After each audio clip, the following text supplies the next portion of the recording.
رسوله النبي الكريم الأمين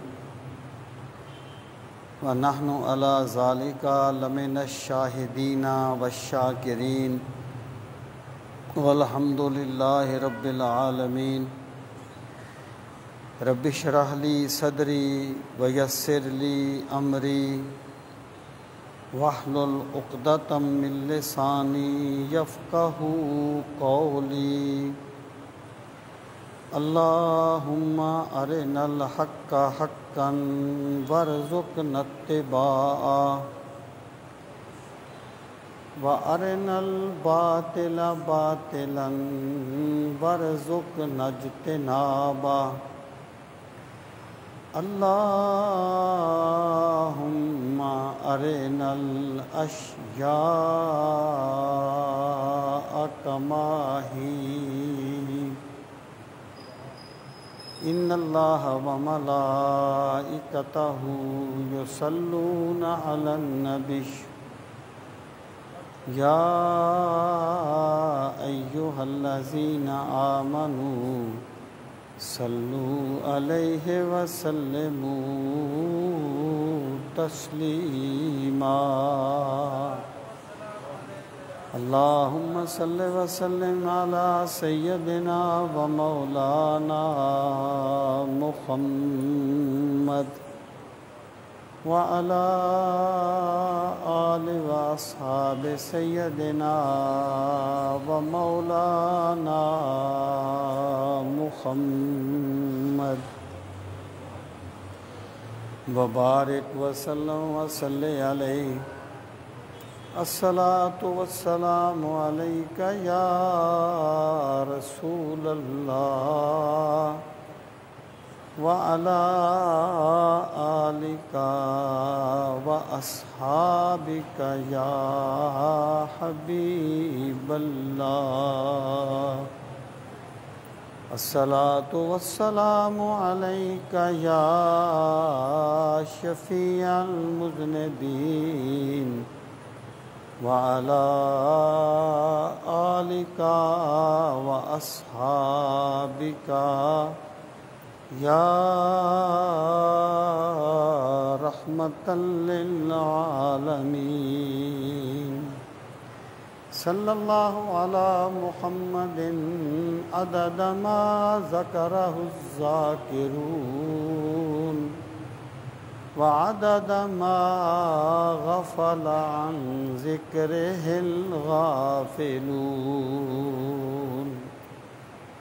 انتہائی عزت و احترام کے لائق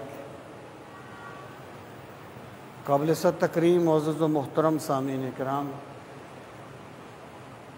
پچھلے جمعۃ المبارک کے موقع پر میں آپ کی خدمت میں جو گزارشات کر رہا تھا ان کا عنوان تھا عقیدہ توحید اور ہماری زندگی۔ یعنی جب ایک بندہ اللہ تعالیٰ کی ذات پر ایمان لے آتا ہے تو پھر اس کی زندگی پر اس کے کیا اثرات مرتب ہوتے ہیں اور اس کی زندگی میں کیا تبدیلی آتی ہے۔ میں نے جو باتیں عرض کر دی تھیں ان کو میں دہرانا نہیں چاہتا، میں صرف یہ عرض کرنا چاہتا ہوں کہ جب ایک بندہ اللہ تعالیٰ کو مان لیتا ہے، اور مان لینے سے صرف یہ مراد نہیں ہے کہ پہلے اس کے علم میں نہیں تھا کہ میرا ایک رب ہے اور پھر اس کے علم میں آ گیا۔ مان لینے سے مراد یہ ہے کہ اس کے دل میں یہ بات اتر گئی کہ میرا خالق و مالک میرا رب ہے، عزت ذلت اسی کے ہاتھ میں ہے، زندگی موت کا مالک وہ ہے، اور اگر وہ میری مدد نہ کرے تو اس کے مقابلے میں کوئی میری مدد نہیں کر سکتا۔ اور اگر وہ میری مدد کرنا چاہے تو اس کے مقابلے میں کوئی ایسا نہیں ہے جو اسے روک سکے۔ جب ایک بندے نے اللہ تعالیٰ کی ذات کو اس طرح مان لیا کہ اللہ تعالیٰ کی عظمت اس کے دل میں بیٹھ گئی، اب اس کی زندگی پر دو قسم کے اثرات مرتب ہوں گے۔ بعض ایسے اثرات ہوں گے جو اس کی ذات تک محدود ہوں گے، جنہیں ہم کہہ سکتے ہیں لازم اثرات، اور بعض ایسے اثرات ہوں گے جو متعدی ہوں گے، یعنی جو اس کی ذات تک محدود نہیں ہوں گے بلکہ ان کا تعلق اس معاشرے کے ساتھ ہوگا، انسانیت کے ساتھ ہوگا، اور پوری دنیا کے ساتھ ہوگا۔ بعض اثرات لازم ہیں اور بعض متعدی ہیں۔ آج کی گفتگو میں جو لازم اثرات ہیں میں ان کے بارے میں چند گزارشات کرنا چاہتا ہوں، اور پھر یہاں پر ہمیں یہ چیز بھی اچھی طرح سمجھ لینی چاہیے کہ عقیدہ توحید اور ان چیزوں کا یا ان اثرات کا جو باہمی تعلق ہے وہ دو اور دو چار کی طرح نہیں ہے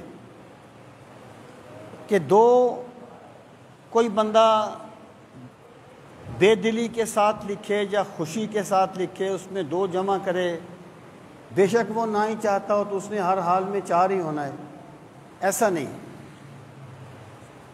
بلکہ عقیدہ توحید کے اثرات کا جو تعلق ہے وہ احساس کے ساتھ ہے۔ یعنی ایک بندے کے دل میں جس قدر عقیدہ توحید اترتا جائے گا اسی قدر اس میں ان چیزوں کا ظہور ہوتا جائے گا، اور یہ وہ چیزیں ہیں کہ اگر کسی بندے میں اللہ تعالیٰ کو ماننے کے باوجود بھی یہ چیزیں نہیں پائی جاتی تو اسے چاہیے کہ وہ اپنے دعوی ایمان پہ غور کرے اور سمجھے کہ اس کی کیا وجہ اثرات میری زندگی میں کیوں نہیں آئے۔ سامعین محترم، وہ بہت زیادہ چیزیں ہیں، میں انتہائی اختصار سے چند چیزیں آپ کی خدمت میں عرض کروں گا، اور میں آپ سے یہ بھی عرض کروں گا کہ یہ چیزیں ایک کسوٹی ہیں، ایک پیمانہ ہیں جن پہ بندہ اپنے ایمان کو پرکھ سکتا ہے، اپنے عقیدہ توحید کو جانچ سکتا ہے کہ میں کس درجے پر ہوں، تاکہ وہ اپنے نفس کا محاسبہ کر سکے اور اپنے آپ کو اپنے ضمیر کی عدالت میں پیش کر سکے۔ سب سے پہلی چیز یہ ہے کہ جو بندہ اللہ تعالیٰ کی ذات کو مانتا ہے اس کی زندگی پر پہلا اثر یہ ہوتا ہے کہ وہ ایک خوددار اور باوقار انسان بن جاتا ہے۔ اس کی وجہ یہ ہے کہ جب بندے نے یہ یقین کر لیا کہ میرا رازق میرا رب ہے، میری زندگی کا مالک وہی ہے، موت و حیات اسی کے دست قدرت میں ہے، اور جب وہ مجھے نوازنا چاہے گا کوئی رکاوٹ نہیں بن سکے گا، اور اگر وہ مجھے کوئی چیز نہیں دینا چاہے گا تو اس کے مقابلے میں کوئی نہیں ہے مجھے وہ چیز دینے والا، تو پھر بندے کی عزت نفس بحال ہو جاتی ہے، پھر بندہ جو ہے وہ بندوں کے آگے نہیں جھکتا، اپنے رب کے آگے جھکتا ہے، پھر وہ بندوں کے آگے اپنے ہاتھ نہیں پھیلاتا، اپنے مولا کے آگے اپنے ہاتھ پھیلاتا ہے۔ اور اسلام یہ کہتا ہے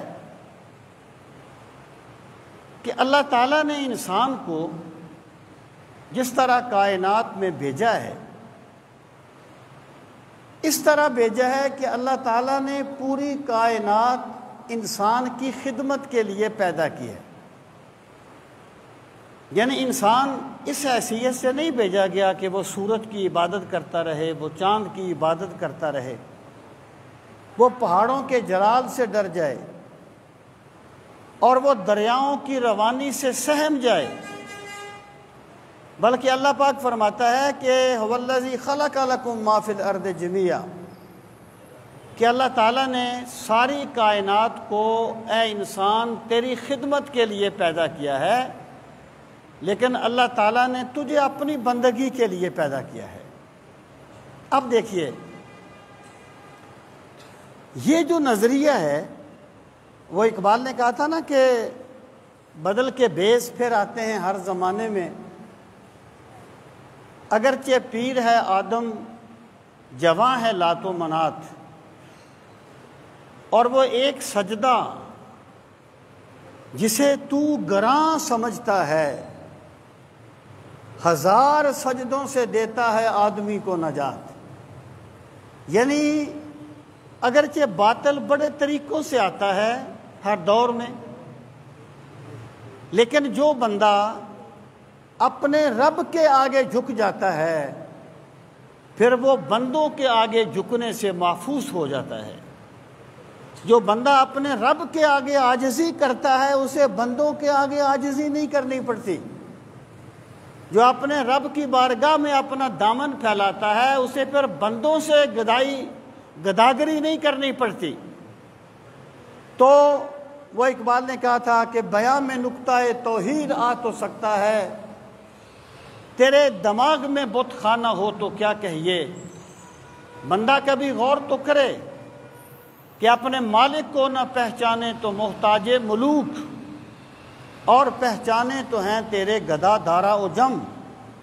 جب ایک بندہ اپنا خالق و مالک اللہ تعالیٰ کو مان لیتا ہے پھر اس کی عزت نفس بحال ہو جاتی ہے، پھر وہ بندوں کے آگے عاجزی نہیں کرتا، پھر وہ ڈرتا ہے تو خدا سے ڈرتا ہے، جھکتا ہے تو خدا کے آگے جھکتا ہے، اس کا دامن پھیلتا ہے تو خدا کے آگے پھیلتا ہے۔ میں مثال دیتا ہوں،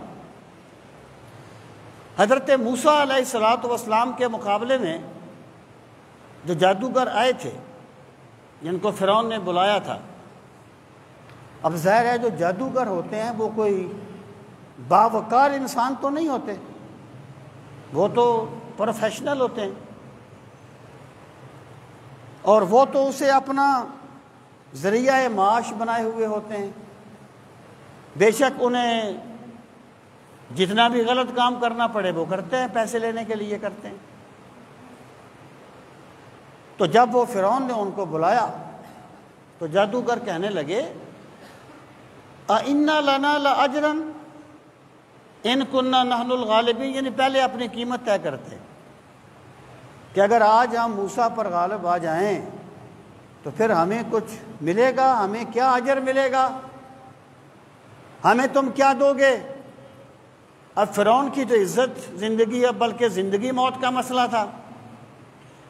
وہ کہنے لگا میں تمہیں بڑا نوازوں گا اور میں تمہیں اپنے مقربین میں بھی شامل کر لوں گا، یعنی میں تمہیں اپنے خاص جو درباری ہوتے ہیں ان میں شامل کروں گا۔ جب جادوگروں نے اپنی وہ رسیاں پھینکی اور سانپ بن گئے یا سانپ نظر آنے لگے، اور حضرت موسیٰ علیہ السلام نے اپنا عصا پھینکا جو ایک بہت بڑا اژدہا بن گیا، تو وہ نگل گیا ان کی جو سانپ بنے ہوئے تھے ان کو۔ تو جادوگر یہ سمجھ گئے. اب جادوگر سمجھتا ہے نا جادو کیا ہے اور دوسری چیز کیا ہے. جادوگر یہ بات سمجھے کہ جو ہم نے کیا وہ جادو ہے اور جو موسیٰ نے کیا وہ جادو نہیں ہے. ہم نے جادو کا اظہار کیا ہے، حضرت موسیٰ کے ہاتھ سے رب کی قدرت کا اظہار ہوا ہے. جب انہوں نے یہ دیکھا تو وہ اللہ کے حضور سجدہ ریز ہو گئے. قالوا آمنا برب العالمین رب موسیٰ و ہارون، کہنے لگے ہم رب العالمین پہ ایمان لے آئے جو موسیٰ اور ہارون کا رب ہے.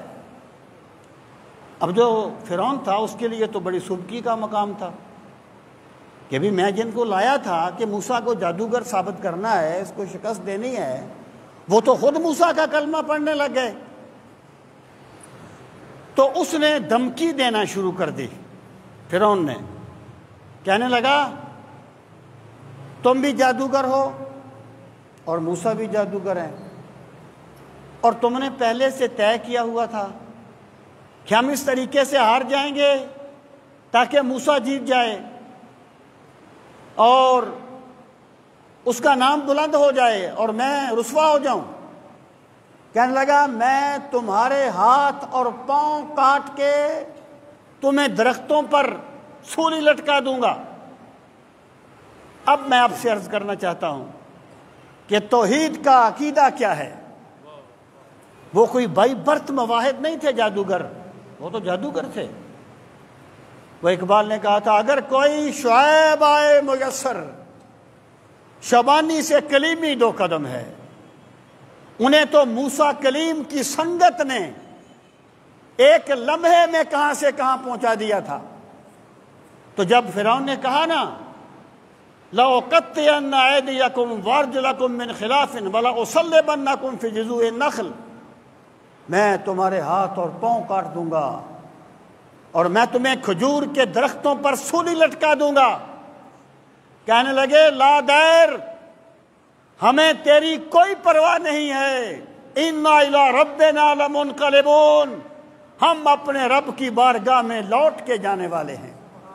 یہ ہے عقیدہ توحید. یعنی اتنی عزت نفس بحال کر دی عقیدہ توحید نے کہ جس سے پہلے وہ بھیک مانگ رہے تھے نا، اب اس کی کسی بات کو کوئی اہمیت نہیں دے رہے، کیونکہ انہیں یقین تھا کہ موت اور زندگی فرعون کے ہاتھ میں نہیں ہے، ہمارے رب کے ہاتھ میں ہے. عزت اور ذلت فرعون کے ہاتھ میں نہیں ہے، پروردگار کے ہاتھ میں ہے. تو جب بھی ایک بندہ اللہ رب العزت کو مان لیتا ہے، اور فارمیلٹی کے لیے نہیں، دل کی گہرائیوں سے مان لیتا ہے، تو پھر میرا رب اتنی عزتوں والا ہے کہ جو رب پر ایمان لے آئے وہ اسے بھی عزتیں عطا فرما دیتا ہے، اسے بھی وہ وقار اور عزتیں عطا فرما دیتا ہے. تو جو بندہ اللہ تعالیٰ کو مانتا ہے، وہ صوفیہ جو ہے نا تصوف میں اس چیز پہ زور دیتے ہیں کہ بندوں سے کوئی امید نہ رکھنا، اور یقین جانے بہت گہری بات ہے. مطلب یہ ہے کہ جب ایک بندہ بندوں سے یقین رکھے گا اور بندے کبھی کسی کی امیدوں پر پورے نہیں اترے، ہر بندے کا یہ تجربہ ہے، پھر اسے بڑی ٹینشن ہوگی. لیکن جب وہ جو بھی کام کرے گا بندوں کے لیے نہیں، اپنے رب کے لیے کرے گا، تو بندوں کا رویہ جو بھی ہوگا میرا خدا اسے اسی دنیا میں ایک اطمینان قلب بھی عطا فرمائے گا اور عزت نفس بھی عطا فرمائے گا. جو بندہ اللہ تعالیٰ کی طاقت کو مان لے، اس کی قدرت کو مان لے، اس پر ایمان لے آئے، اس میں سب سے پہلے وقار آتا ہے. اس کا سر پھر اللہ کے سوا کسی اور کے آگے نہیں جھکتا. یہی وہ بات ہے. دیکھیں انسان بھی لاکھوں سالوں سے یا پتہ نہیں کتنے عرصے سے یہاں آباد ہے، اور انسان کو اللہ نے ذہانت بھی دی ہے، قابلیت بھی دی ہے. لیکن انسان نے کبھی زمین کا سینہ شک نہیں کیا تھا، کبھی پہاڑوں کو شک نہیں کیا تھا۔ اس کی وجہ کیا تھی؟ بندہ یہ سمجھتا تھا زمین میرے لیے مقدس ہے، جس کو دھرتی ماتا کا تصور کہا جاتا ہے۔ زمین میرے لیے مقدس ہے، میں اس کا سینہ کیسے شک کر سکتا ہوں؟ اسلام نے انسان کے وقار کو بلند کیا اور فرمایا ہم نے زمین تیری خدمت کے لیے پیدا کی ہے، آسمان تیری خدمت کے لیے ہے، یہ کائنات تیری خدمت کے لیے ہے، اور تجھے میں نے اپنی بندگی کے لیے پیدا کیا ہے۔ جب انسان کا وہ تصور بدلا ہے، پھر اس نے کائنات میں یعنی زمین کے سینے کو شک کیا ہے اور کائنات میں وہ کچھ کیا جس کا اس نے کبھی تصور نہیں کیا تھا۔ تو سامعین محترم، سب سے پہلی چیز جو عقیدہ توحید دیتا ہے وہ عزت نفس ہے، اس کا وقار ہے کہ بندہ یہ سمجھتا ہے کہ بس میں اپنے رب کا محتاج ہوں، اور اگر میرا خدا مجھے دینا چاہے گا کوئی مجھ سے چھین نہیں سکے گا، اور اگر میرا خدا نہیں دینا چاہے گا اس کے مقابلے میں کوئی مجھے دے نہیں سکے گا۔ دیکھیں کہ دنیا عالم اسباب ہے، یہاں جب اللہ تعالیٰ کسی کو دیتا ہے تو کسی سبب سے دیتا ہے۔ اگر ایک بندے کی مشکل میں کوئی بندہ اس کے کام آیا ہے تو سبب اللہ نے بنایا ہے۔ اب بندہ سبب کو سب کچھ نہ سمجھ لے، بلکہ وہ سبب کے پیچھے مسبب الاسباب کی قدرت کو جلوہ فرما دیکھے، پھر اس کا عزت نفس بحال ہوگی، اس کا وقار بحال ہوگا۔ سامعین محترم، یہی وجہ ہے کہ اسلام میں اللہ کے سوا کسی کو سجدہ کرنے کی اجازت نہیں دی گئی، ایون کہ نماز جنازہ میں کسی کو یعنی نماز جنازہ میں بھی سجدہ نہیں رکھا گیا کہ سجدہ نشوت در نماز جنازہ مشروع تا اہل حرم مردہ پرستی نشوت نہ کند۔ اللہ پاک نے نماز جنازہ میں سجدہ نہیں رکھا کیونکہ سامنے میت پڑی ہوتی ہے۔ کوئی یہ نہ سوچ لے شاید میت کو سجدہ کر رہے ہیں، میرے رب نے انسان کو اس شان سے بنایا کہ تیری پیشانی جھکے گی تو صرف میری بارگاہ میں جھکے گی، تو نے سجدہ کرنا ہے تو صرف مجھے کرنا ہے۔ یہ ہے وہ عزت نفس جو عقیدہ توحید انسان کو دیتا ہے۔ اور سامعین محترم، پھر جو بندہ اللہ تعالیٰ کی ذات کو مانتا ہے، دیکھیں خود اعتمادی اور تکبر، اس میں بڑی باریک لائن ہوتی ہے، اس میں بڑی باریک لائن ہوتی ہے۔ جب ایک بندے کی میں خود اعتمادی آ جاتی ہے، اس کا یہ مطلب نہیں ہے اس میں تکبر آ جاتا ہے۔ اگر وہ بندوں سے بے نیاز ہوتا ہے تو تکبر کی بنیاد پر نہیں، بندوں سے اس لیے بے نیاز ہے کہ وہ سمجھتا ہے کہ مالک حقیقی میرا رب ہے، تکبر کی بنیاد پر نہیں۔ جو بندہ اللہ تعالیٰ کی ذات کو مانتا ہے اس کی تکبر کی نفسیات ہی مر جاتی ہیں، تکبر کی بنیادیں ہی ختم ہو جاتی ہیں۔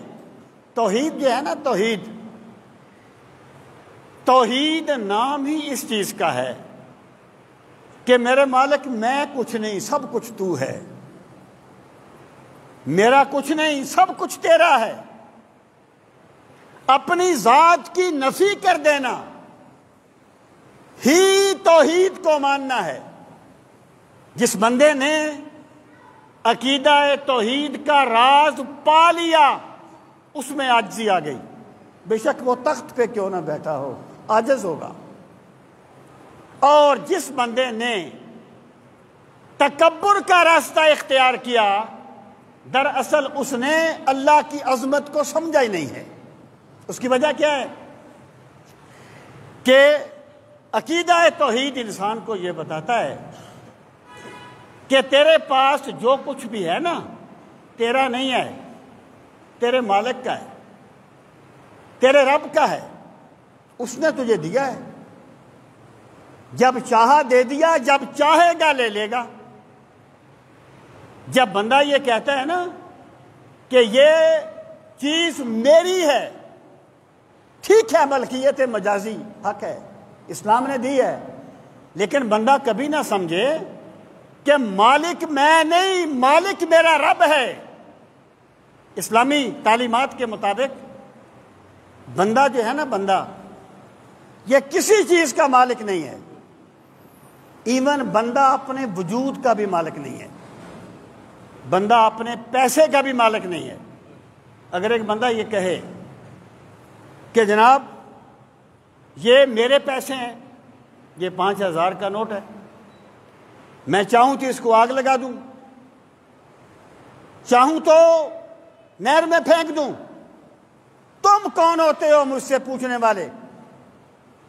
اگر وہ ایسے کرے گا تو مجرم ہوگا رب کا بھی اور اسلام کا بھی، کیونکہ مالک وہ نہیں ہے، مالک اللہ رب العزت ہے۔ اللہ تعالیٰ نے اسے یہ چیزیں بطور امانت دی ہیں، بطور امانت، کہ جس طرح تجھے میں نے کہا ہے تو نے ان کا استعمال اسی طریقے سے کرنا ہے۔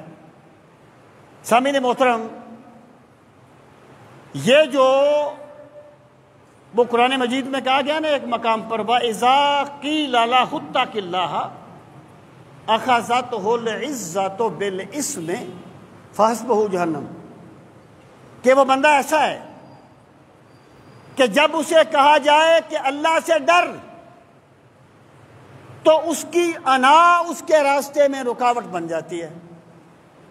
تو جو بندہ اللہ تعالیٰ کے مقابلے میں اپنی انا اور میں کے آگے جھک جائے، اللہ کے نظام میں وہ جہنم کے راستے پر چل رہا ہے۔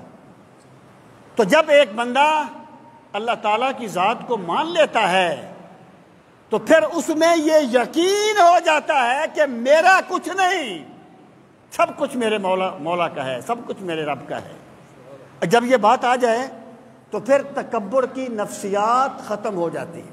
قرآن مجید میں اللہ رب العزت نے ایمان کی سوچ کا بھی تذکرہ فرمایا اور ایک سرکش انسان کی سوچ کا بھی تذکرہ کیا۔ اللہ رب العزت نے ارشاد فرمایا کہ جو میرے بندے ہیں ان کی علامت یہ ہے وَمِمَّا رَزَقْنَاهُمْ يُنْفِقُونَ، کہ ہم نے انہیں جو کچھ رزق دیا ہے نا وہ اس میں سے راہ خدا میں خرچ کرتے ہیں۔ اس کا مطلب کیا ہے کہ جسے ایمان مل جائے وہ یہ نہیں کہے گا کہ یہ چیزیں میں نے اپنی محنت سے کمائی ہیں، اگرچہ وہ سبب ہے، لیکن حقیقت میں اس نے محنت بھی تب کی ہے جب مولا نے اس پہ کرم کیا ہے۔ اگر خدا اس پہ کرم نہ کرتا، اللہ تعالیٰ اسے شکم مادر سے معذور کر کے پیدا کر دیتا تو وہ کیا محنت کر لیتا۔ اس سر کو یہ رتبہ بھی تیرے در سے ملا ہے، اور حق یہ ہے کہ یہ سر بھی تیرے در سے ملا ہے۔ اس سر کو یہ رتبہ بھی تیرے در سے ملا ہے، اور حق یہ ہے کہ یہ سر بھی تیرے در سے ملا ہے، اور لوگوں کو ملا ہے تو مقدر سے ملا ہے، مجھ کو تو مقدر بھی تیرے در سے ملا ہے۔ جب بندے میں توحید آتی ہے نا، پھر میں کی نفسیات مر جاتی ہیں، تکبر کی بنیادیں ختم ہو جاتی ہیں، اور بندہ یہ سمجھتا ہے میرا نہیں ہے، میرے رب کا ہے۔ جب اس نے چاہا تو دے دیا، جب وہ چاہے گا تو لے لے گا۔ تو وَمِمَّا رَزَقْنَاهُمْ يُنْفِقُونَ، اس کے مقابلے میں اللہ پاک نے ذکر کیا ایک سرکش انسان کا جو قارون ہے۔ اللہ پاک فرماتا ہے ہم نے اسے اتنے خزانے دیے، مفہوم میں عرض کر رہا ہوں آیہ کریمہ کا، ہم نے اسے اتنے خزانے دیے کہ ما ان مفاتحہ لتنوء بالعصبہ، عصبہ کہتے ہیں 20-25 جوانوں کا جتھا، کہ اس کے خزانوں کی جو چابیاں تھیں نا، اس وقت جیسی بھی چابیاں ہوتی تھی، ذرا آج کل کی چابیاں تو نہیں تھی نا جی، جیسی بھی تھی، لیکن بہرحال اس میں اس کی دولت کی کثرت کا بیان ہے جو اللہ نے اسے بیان کیا۔ اس کے خزانوں کی چابیاں 20-25 آدمی مل کے اٹھا نہیں سکتے تھے۔ پھر اس کے پاس حضرت موسیٰ نے آدمی بھیجا، زکوٰۃ دو۔ اسے کہا آسن کما آسن اللہ الیک، جیسے اللہ نے تجھ پہ احسان کیا ہے نا، تو اللہ کے بندوں پہ احسان کر، جیسے اللہ نے تجھے دیا ہے نا اللہ کے بندوں کو دے۔ اس نے کہا انما اوتیتہ علی علم عندی، میرے پاس جو کچھ بھی ہے یہ میں نے اپنے فن سے کمایا ہے، میں نے اپنی محنت سے کمایا ہے۔ یہ جو سوچ ہے نا کہ میرے پاس جو بھی ہے میں نے اپنی محنت سے کمایا ہے، یہ قارون کی سوچ ہے۔ ورنہ بندہ مومن یہ سوچتا ہے اگر میں نے محنت کی ہے تو وہ بھی تو رب کے کرم سے کی ہے، اگر میں نے مشقت کی ہے تو وہ بھی تو مولا کے کرم سے کی ہے۔ خدا مجھے کوئی ایسی بیماری لگا دے، میری ساری دولت لگ جائے، پھر بھی ٹھیک نہ ہو تو میں کیا کر سکتا ہوں؟ تو یہ قارون کی سوچ ہے کہ میں، جبکہ ایمان کی سوچ کیا ہے کہ بندہ یہ یقین کرتا ہے کہ میں کچھ نہیں، سب کچھ میرا رب ہے۔ حضرت بلے شاہ نے کہا تھا پھلاں دا تو عطر بنا، عطراں دا پھر کڈ دریا، پھلاں دا تو عطر بنا، عطراں دا پھر کڈ دریا، تے دریا دے وچ پھر رج کے نا، مچھلی وانگوں تاریاں لا، اور پھر بھی تیری بو نہیں مکنی، پہلے اپنی میں مکا۔ جب تک میں نہیں مرتی نا توحید نصیب نہیں ہوتی۔ اور رب رب کر دے بڈھے ہو گئے ملا پنڈت سارے، رب دا کھوج کھرا نہیں لبا، کر کر ٹکرا مارے ہارے، رب تے تیرے اندر وسدا وچ قرآن اشارے، تے بلے شاہ رب اونوں ملدا جڑا اپنی میں نو مارے۔ جب تک میں نہ جائے نا توحید کا ذوق نصیب نہیں ہوتا۔ جب ایک بندے کو اللہ کی محبت مل جائے گی تو پھر اس میں عاجزی آئے گی، پھر اس میں انکساری آئے گی، پھر اس میں فروت نہیں آئے گی۔ پھر اگر وہ تخت پر بھی بیٹھا ہو تو اس میں تکبر نہیں آئے گا۔ جب بندہ اللہ تعالیٰ سے اپنے لیے مال و زر مانگے نا تو ساتھ ظرف بھی مانگے کہ مالک مجھے ظرف بھی دے تاکہ میں تیری نعمتیں لے کر تیرا باغی نہ ہو جاؤں۔ تو وہ اقبال نے کہا تھا خدا کے پاک بندوں کو شاہی میں غلامی میں، خدا کے پاک بندوں کو شاہی میں غلامی میں ذرا کوئی اگر محفوظ رکھتی ہے تو استغنا، کہ جب دل میں توحید بیٹھ جائے نا پھر بندہ کٹیا میں بیٹھا ہو تب بھی عاجز ہوتا ہے اور تخت پہ بیٹھا ہو تب بھی عاجز ہوتا ہے۔ یہی وجہ ہے کہ سیدنا فاروق اعظم رضی اللہ تعالیٰ عنہ 25 لاکھ مربع میل کے خلیفہ ہیں، لیکن دوپہر کا وقت ہوا، حضرت عثمان فرماتے ہیں میں نے دیکھا عمر فاروق رضی اللہ تعالیٰ عنہ ایک اونٹ کو پکڑ کر جنگل سے آ رہے تھے۔ میں نے کہا امیر المومنین یہ کیا قصہ ہے، اتنی گرمی ہے؟ تو فرمانے لگے یہ بیت المال کا ایک اونٹ بھاگ گیا تھا، اور بیت المال ہمارے پاس مسلمانوں کی امانت ہے، ایمان والوں کی علامت ہے، اور میں یہ چاہتا ہوں کہ اس امانت میں کوئی کمی نہ رہ جائے، تو میں اسے پکڑنے کے لیے گیا تھا۔ انہوں نے کہا امیر المومنین کسی غلام کو بھیج دیتے فرمایا ایو عبد عابد منی، مجھ سے بڑھ کر کون مسلمانوں کا غلام ہے؟ جب توحید آ جاتی ہے نا، پھر اقتدار بگاڑ نہیں لاتا۔ ایک دانشور نے کہا تھا، مغربی دانشور نے، کہ power corrupts and absolutely power corrupts absolutely, اقتدار بگاڑ لاتا ہے۔ یعنی بندہ ویسے بڑا اچھا ہے، لیکن یوں ہی پیسہ آیا، بندے کا مزاج ہی پہچانا نہیں جاتا کہ یہ کون ہے۔ وہ کسی نے کہا تھا نا کہ تخت و تاج بدل دیتے ہیں شاہوں کے مزاج، تخت و تاج بدل دیتے ہیں شاہوں کے مزاج، ورنہ چنگیز بھی آغوش میں خونخوار نہ تھا۔ بندے میں تکبر حالات پیدا کرتے ہیں، اور جس بندے میں عاجزی آ جائے، رب کی عظمت بس جائے، پھر وہ جتنا بھی بڑے مقام پہ پہنچ جائے، اس کی عاجزی ختم نہیں ہوتی، کیونکہ وہ سمجھتا ہے میرے پاس جو کچھ بھی ہے میرے رب کا عطا کردہ ہے۔ وہ بادشاہوں کو گداگر بنا دیتا ہے، گداؤں کو شاہی کے تاج پہنا دیتا ہے۔ ایک باپ کے جو دو بیٹے، قسمت جدا جدا ہے، ایک تخت پر ہے بیٹھا، ایک بھیک مانگتا ہے۔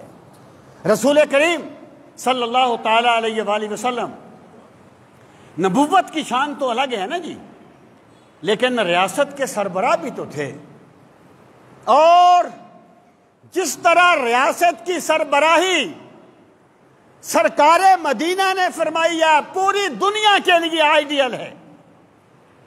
ایک عورت آئی، اب اس نے شاید سرکار کو بھی بادشاہوں پر قیاس کیا ہوگا کہ جیسے بادشاہوں کے ساتھ ایک ذرا سی کی بات ہو جائے تو بڑے طیش میں آ جاتے ہیں، تو وہ گھبرائی سرکار کے پاس بیٹھی۔ یہ بھی سرکار کی سنت ہے۔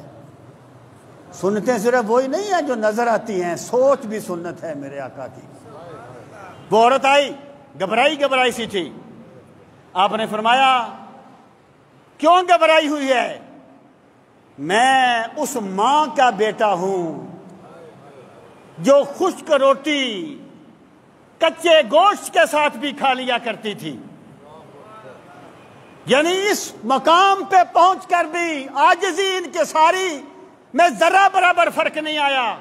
یہ توحید کا عقیدہ جتنا پختہ ہوتا جائے گا، اتنی ہی بندے کی میں مرتی جائے گی۔ وہ سامانی سلطنت کا بادشاہ تھا ملک بن سامان۔ جب اس نے نیشا پور کو فتح کیا نا، نیشا پور کو، اس نے اپنے فتح کی خوشی میں ایک جشن منعقد کیا، اور ظاہر ہے فتح کے جشن تو بڑے عجیب ہوتے ہیں۔ یہاں چھوٹے چھوٹے فتح میں آپ دیکھتے ہیں کیا کچھ ہوتا ہے، وہ تو پورا نیشا پور اس نے فتح کیا تھا۔ اس کے لیے ایک بہت بڑا تخت بچھایا گیا، ایک سونے کا تاج اس کے لیے تیار کیا گیا۔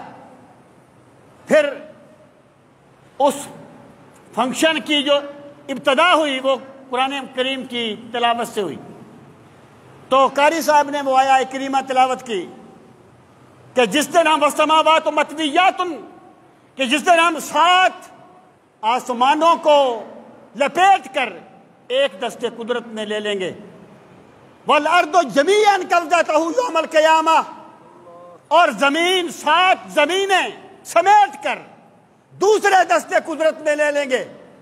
اور روایت میں آتا ہے پھر اللہ کی آواز آئے گی، این ملوک الارض، آج زمین کے بادشاہ کہاں ہیں؟ لمن الملک اليوم، آج کس کی بادشاہی ہے؟ پھر ہر طرف سے آواز آئے گی للہ الواحد القہار، بادشاہی صرف رب کی ہے جو ایک ہے اور غالب ہے۔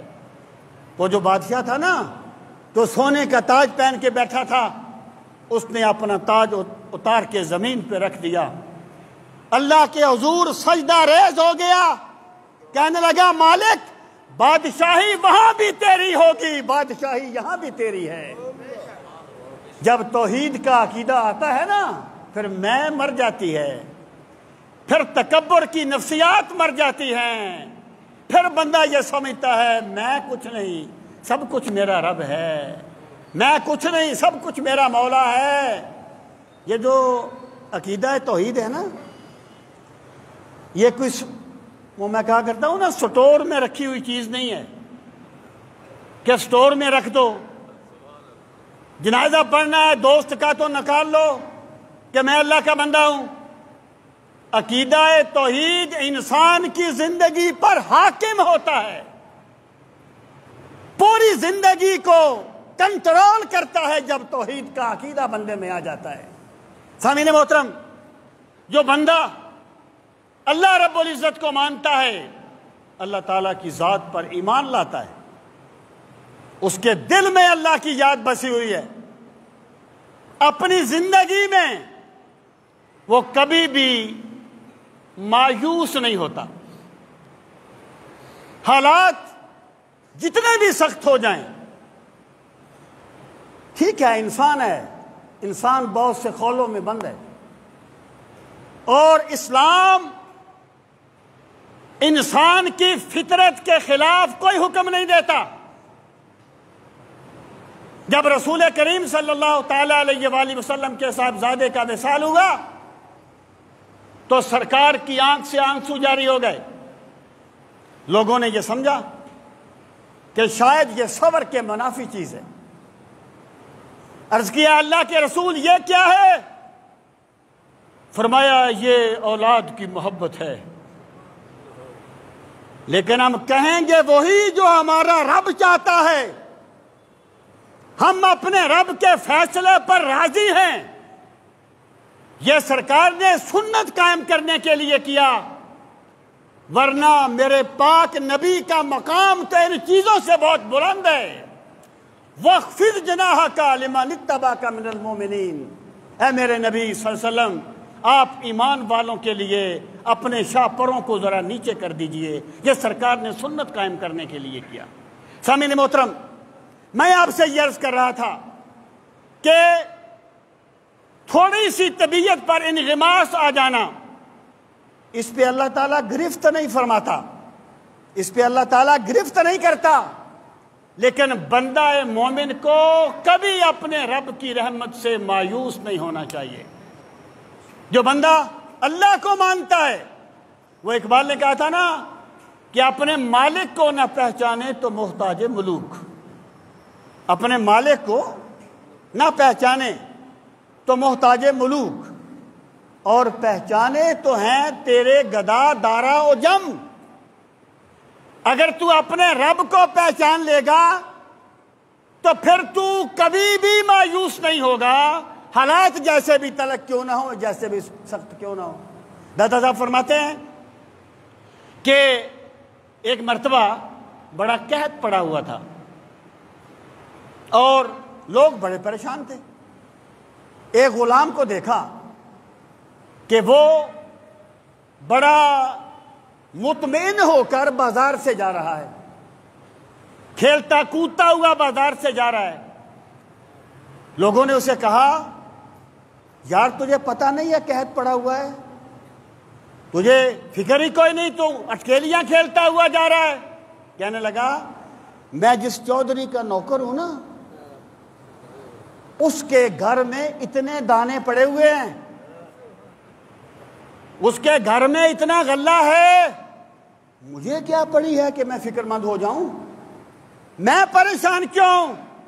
داتا صاحب فرماتے ہیں جتنا اس غلام کو اپنے مالک کے غلے پر اعتماد تھا، اگر اتنا اعتماد ہی بندے کو رب کے خزانوں پر ہو جائے تو وہ زندگی میں کبھی بھی مایوس نہ ہو کہ میرا خدا ہے، یہ دنیاوی وسائل کی کمی بھی کوئی ہیلا ہے، خدا پر رکھ نظر غافل، خدا تیرا وسیلہ ہے۔ تو جب بندہ اللہ تعالیٰ کی ذات کو مانتا ہے نا کہ اس کے دستے قدرت میں سب کچھ ہے، اگر وہ چاہے گا تو یہ مصیبتوں کے بادل چھٹ جائیں گے، یہ برے دن سخت ہو جائیں گے، یہ مصائب و آلام ختم ہو جائیں گے۔ تو جب بندہ اللہ تعالیٰ کی قدرت پر کامل یقین رکھتا ہے تو پھر بندہ زندگی میں حالات کے جبر سے کبھی بھی مجبور، کبھی بھی اپنے آپ کو بے یار و مددگار نہیں سمجھتا، اور وہ کبھی بھی مایوس نہیں ہوتا۔ سامعین محترم، اب دیکھیے کہ رسول کریم صلی اللہ تعالیٰ علیہ وآلہ وسلم جب آپ، وہ معروف واقعہ ہے سیرت کا، ایک جگہ پر آرام فرما رہے تھے، ایک کافر آ گیا، حارث اس کا نام تھا، اس نے سرکار کی تلوار نکال لی، درخت سے اتار لی۔ سرکار آرام فرما رہے تھے، اکیلے تھے، کہنے لگا بتاؤ تمہیں مجھ سے کون بچائے گا؟ اب ظاہری طور پر تو حالات یہ نہیں تھے نا، تلوار تو کافر کے ہاتھ میں تھی۔ کہنے لگا بتاؤ کون بچائے گا؟ تو میرا رب صرف اسباب کی دنیا میں ہی بندے کی مدد نہیں کرتا، جب وہ مدد کرنا چاہے تو بغیر اسباب کے بھی کر دیتا ہے۔ تو سرکار نے فرمایا مجھے میرا رب تجھ سے بچائے گا۔ اس کافر کے ہاتھ سے تلوار گر گئی۔ مطلب کیا ہے کہ جو بندہ اپنے رب کی قدرت پر جتنا اعتماد کرتا ہے، میرا خدا اسے اتنا ہی نواز دیتا ہے۔ بندہ اللہ تعالیٰ کی طاقت کو ماننے والا بندہ زندگی میں کبھی بھی مایوس نہیں ہوتا، کیونکہ وہ سمجھتا ہے میرا خدا سب کچھ کر سکتا ہے اور کوئی اس کے راستے میں رکاوٹ نہیں بن سکتا۔ سامعین محترم، اس کا ایک اور بہت بڑا جو اثر ہے انسان کی زندگی پر، اللہ تعالیٰ کی ذات کو ماننے کا۔ ماننے کا مطلب کیا ہے کہ بندہ یہ یقین کرتا ہے کہ میرا خدا مجھے دیکھ رہا ہے، اور جب بندے کو یقین ہو کہ میں جو بھی کام کرتا ہوں، میں جلوت میں ہوں یا خلوت میں، میں جہاں پر بھی ہوتا ہوں اور کوئی مجھے دیکھے یا نہ دیکھے، میرا خدا مجھے دیکھ رہا ہے۔ جب اللہ کو دیکھنے کا عقیدہ دل میں اتر جائے تو پھر بندے کی زندگی میں تقویٰ کی برکتیں آ جاتی ہیں، تقویٰ کا نور آ جاتا ہے۔